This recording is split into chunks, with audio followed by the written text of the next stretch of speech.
The year is 2023. It's mid-October. As summer ends, it's the time of the year when we all can get a little nostalgic about seasons and days gone by. Things and places that used to be. Today, I'm thinking about one that never was. The year is 1998 in White Marsh, Maryland. Home to the White Marsh Mall and not a whole lot else, not yet. Still a kid, I'm there with my mom and younger sister. It's a common trip, more fun than the local Harford Mall. It's 2 floors, a larger food court, a lot of cool stores and things to look at and do. I'm also a very attentive kid when it comes to direction and geography, and I loved looking at maps. This is before Google Maps, Apple Maps, etc. When I was a kid, you had to use these things called books. There was even something called a newspaper, which you'll see throughout the video. It was like reading the news online, except somehow even nicer in hindsight. I liked these books, these local atlases, and we had a drawer at home full of them. When we would go out on drives, I could compare what I saw out the window to the roads and places in the books. There were a lot of new roads being built in that area around that time, and that interested me. Route 43 was a highway, and it just kind of dead-ended back then. Though some maps had a future extension drawn up that would go through a big tract of land with nothing on it at all. So what was going to be there? I vaguely remembered hearing that it was maybe going to be some kind of Disney World style theme park or maybe a NASCAR track. Although it wasn't until more recently that I learned the full story of it and what was planned to be Essex International Speedway, aka the Baltimore track. The 1990s were without a doubt the boom period for oval racing in America. Between NASCAR and the open wheel series, the landscape of the country is littered with new tracks getting up off the ground in the rush for major cities to get a spot at the table. Baltimore was one, and there was a crew looking to take advantage of a massive piece of property about 10 miles east of downtown, near White Marsh and Middle River. Logistically, it made a lot of sense for something of a grand scale to be built there. It's an area with no shortage of infrastructure. There's Interstate 95, I-95, I-695, the Baltimore Beltway, US Route 40, US Route 1, Route 43, Route 7, Honeygo Boulevard, Rossville Boulevard, Martin Boulevard, and the Martin State Airport, so a ton of roadways that already existed. Me hearing something about a giant theme park being built there actually wasn't a false memory, that was a real thing around the turn of the 90s. A developer from up in the Catskills was going to team up with a group from China and proposed a plan called the World Bridge Center, which was going to be some kind of massive trade center and Asian theme park. There's hardly anything on the web regarding it other than some really odd concept architecture that looks like it's out of a movie storyboard, and all in all, it was just a very strange idea, especially at that time in history. I can't find much to suggest why the proposal failed, other than the fact that it was a Chinese theme park in Baltimore. After whatever that was all about, another group of investors stepped up with the goal of building a major racetrack for the region. It was helmed by a small group of folks from inside and outside the region, and managed by Joseph Mattioli III of the Mattioli family that founded, owned, and managed Pocono. This was the son of Dr. Joe, the founder, and the father of Chase Mattioli, who drove for a while on the ARCA and Truck series around 2010. The push to build at the Middle River site began around 1995 for a track that would seat somewhere between 40 and 60,000 people, expandable to over 100,000 if they were to get Cup Series races.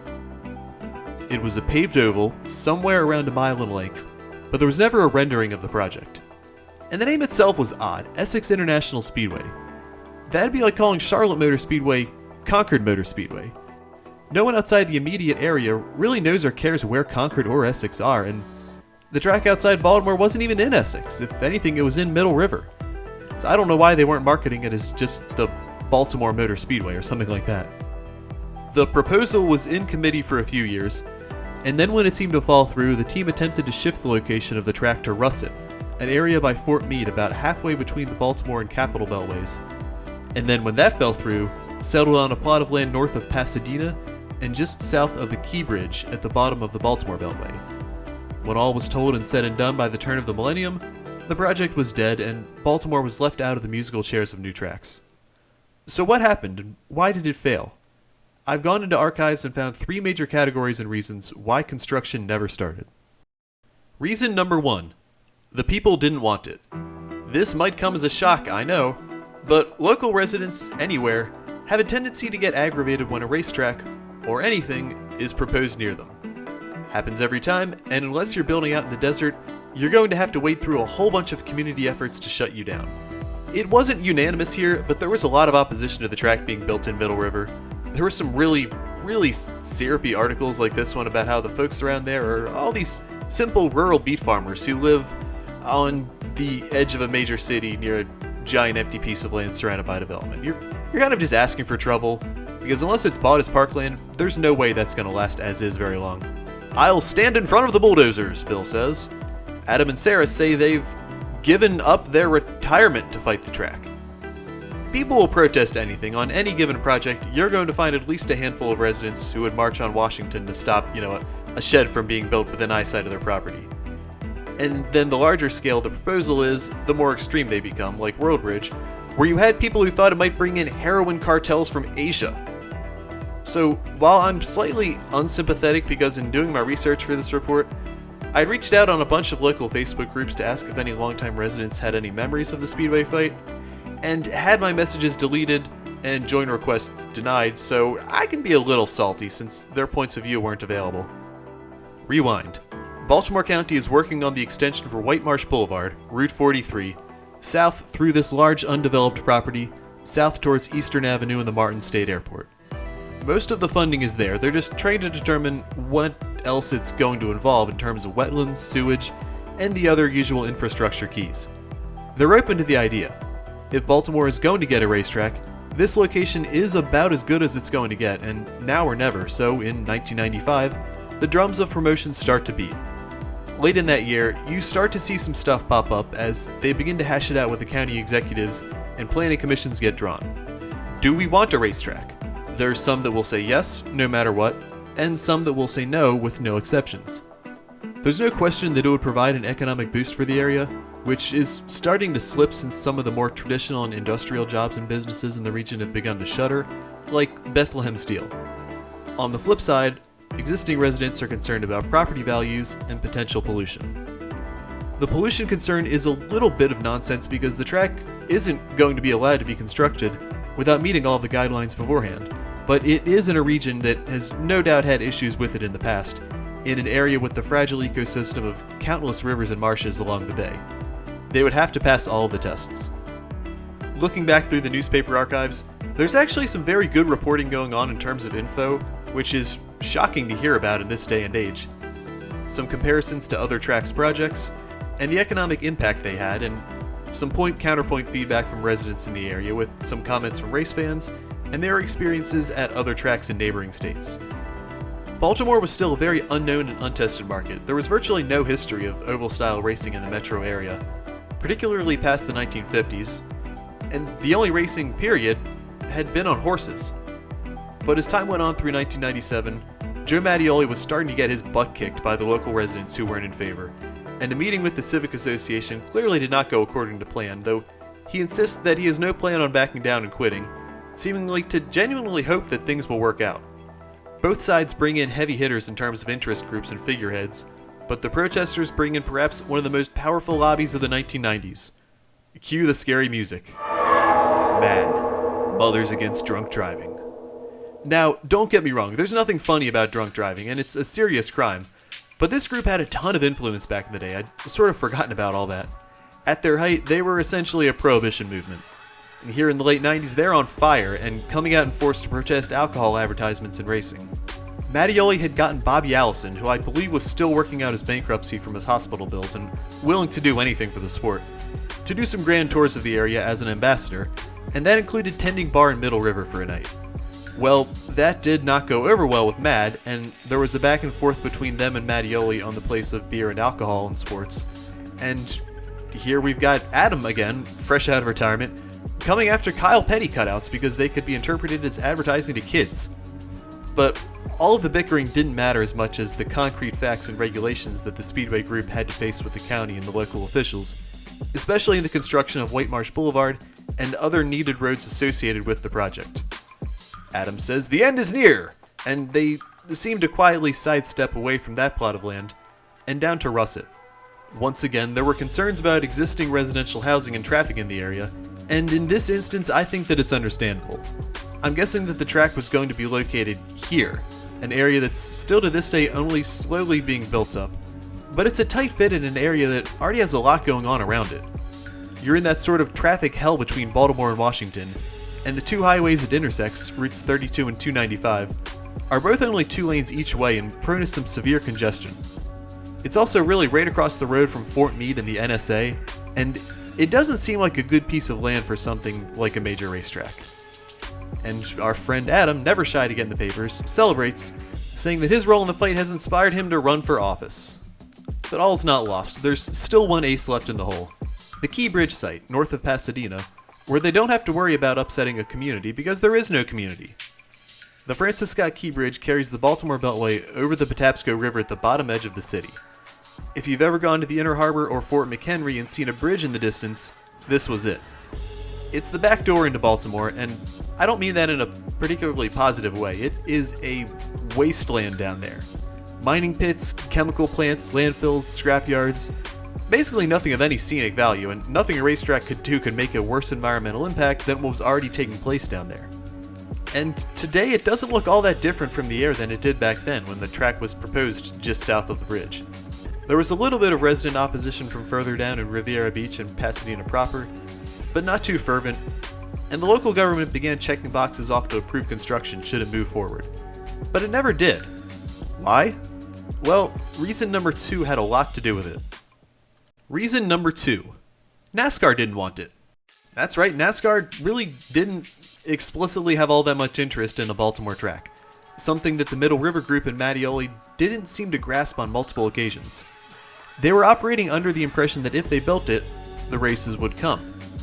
They were going to start with NASCAR races in the Busch Series, now the Xfinity Series, and that the dates were going to come from South Boston Speedway in Virginia. To which Mike Helton from NASCAR said, "Oh, hold up, that's not how it works. You don't get to deal the cards, it's my deck." And this went on for an extended period of time during the negotiations in Middle River and Pasadena, which would wind up being a major roadblock since they needed to be able to promise actual races should the track be built. Helton said flat out, "Yeah, we're not just going to give you a cup date if you build this track, and might not even give you the Busch date. It's completely our call and you gotta play ball." Why was he so negative? Yes, there were a set amount of dates on the calendar, but that calendar was being expanded almost every year back in the 1990s. The key, I think, was that these were races in new and emerging markets, and as Helton said, Baltimore was hurt by its proximity to Dover and Richmond, and also likely Nazareth and Pocono. Mike says, "Oh, yeah, our schedule's pretty full." And the pivot was, "Okay, well, maybe we don't need NASCAR. There's plenty of other racing series we can draw. We can still get IndyCar and, stuff." Why did it come to this? Well, reason number 3, they oversold themselves. Now, in any major venue proposal, you've got to oversell a little bit. You're not going to admit up front that you aren't going to draw sellout crowds all the time and thousands of jobs to your big thing. But sometimes all it takes is a little common sense and a calculator to begin to suspect that you're selling a bill of false goods. From my perspective now, and from some others back then, the numbers for Essex International just didn't add up. They were overpromising everything. Let's take a look at the numbers that they were giving out. Original seating capacity would have been anywhere from 40,000 to 60,000 when built, depending on who was speaking and in what year, and would have doubled if and when a cup date was added. Mile-long track. Office complex, RV center, restaurant, hotel, and convention center. The Speedway would generate 2,216 jobs. Well, actually, maybe just 260 full-time jobs because we're including volunteers, race day employees, those sorts of gotchas. Here's the full study that was issued in late 1996 in conjunction with the state's Department of Business and Economic Development. It's all a bit of a high shot. Study estimates promotion of 30 motorsport events per year. Whoa. 10 events featuring national touring series in NASCAR, IndyCars, bikes, and 20 local division weekend races. And then the rest of this runs through the economic impact that each potential date would have, and the testing dates, track days, etc. Okay. Well, whatever this study says as far as revenue goes is probably nonsense because this is way out there. First off, there's no track this size or larger in the country that has that much action on it in terms of actual cars racing on the track with tickets being sold. Even Charlotte. You'd have to be building an absolute motorsports headquarters. 10 touring races, and we're not even counting the Cup Series? So okay, let's say they land 2 Grand National Series races, Xfinity Series, a truck race, an ARCA race, an IndyCar race, some other low series open wheel feeder series race, what else? ASA or Pro Cup race, and that's kind of pushing it for a track of that length. So you get all of that, and that's just 7. They're going to rustle up 3 more, and bear in mind, what would attendance really look like for these? You're not going to sell 50,000 tickets to Truck Series, ARCA, or late model races. You might not even be selling half of that to most of those, and we're still under the assumption that this is a mile-long track. We're going to host local division racing on a mile-long track? That's not happening. There's no track that length in the country doing that, and even Iowa, Richmond, smaller major tracks such as those, they don't have weekly shows. The track is too big. And how many tickets would you sell? Most local short tracks would be very happy if a few thousand fans showed up each weekend. The only track that would even come close would be Bowman Gray in Winston-Salem. And 10 touring races? Today, Richmond has 5. Dover has 3. Yeah, track rentals bring in additional revenue, but not much in terms of tourists coming in and spending money in the area. If you're building a small-scale track to entertain local racing and maybe some lower-level touring series, that's fine, but it's shown to be hard to pull off because tracks want to go big right away and figure it out later. For various reasons, some shady, it hasn't worked. You either need to start much smaller with room for smart expansion, or go big right away and get the Cup Series to come to town. Failing to do either of those helped lead to the downfall of tweener tracks like Nazareth, Pikes Peak, Memphis, for a time Gateway, and for Chicago Motor Speedway, a track that came and went so quickly that hardly anyone on Earth remembers that it even existed. So Essex was operating under the assumption that it was going to hold a heck of a lot of revenue racing there, despite Mike Helton's warnings that the NASCAR schedule part of it was not for them to decide. So the failure to truly have dates lined up ahead of time and just assuming that they would come really sealed the deal on this one. As a local resident and race fan, I would have loved to have seen this track actually built. I'm sure that I would have gone to races there as a kid, but looking back at the facts and at the racing landscape today in the Mid-Atlantic region, I don't know. Assume that it was built. We would have Richmond, Essex, Dover, Nazareth, and Pocono all operating at the same time. Now fast forward. Nazareth is gone. Pocono is down to 1 weekend. Dover is down to 1 weekend and bulldozed half of the grandstands.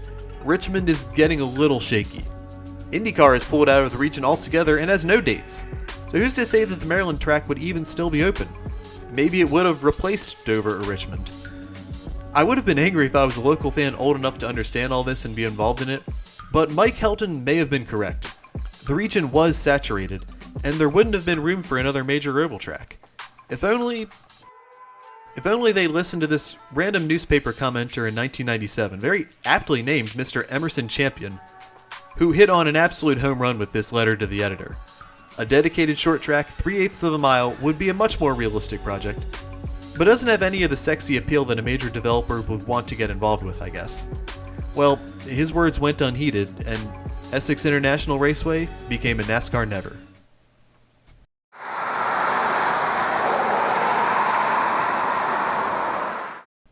The year is 2023. It's mid-October in White Marsh, Maryland. I'm back at the mall now as an adult, and like most malls, the interesting stores are all gone. Most of the fountains are gone, the merry-go-round is gone, the balloon clown is gone. It's just a big nothing. Outside of the mall, the area has bloomed as everyone sort of expected.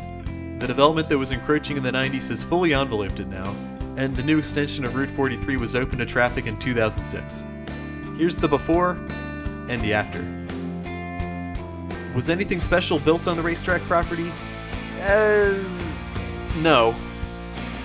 Some warehouses, further up the boulevard, some business parks, apartments, tract housing, but nothing really interesting to anyone on a map.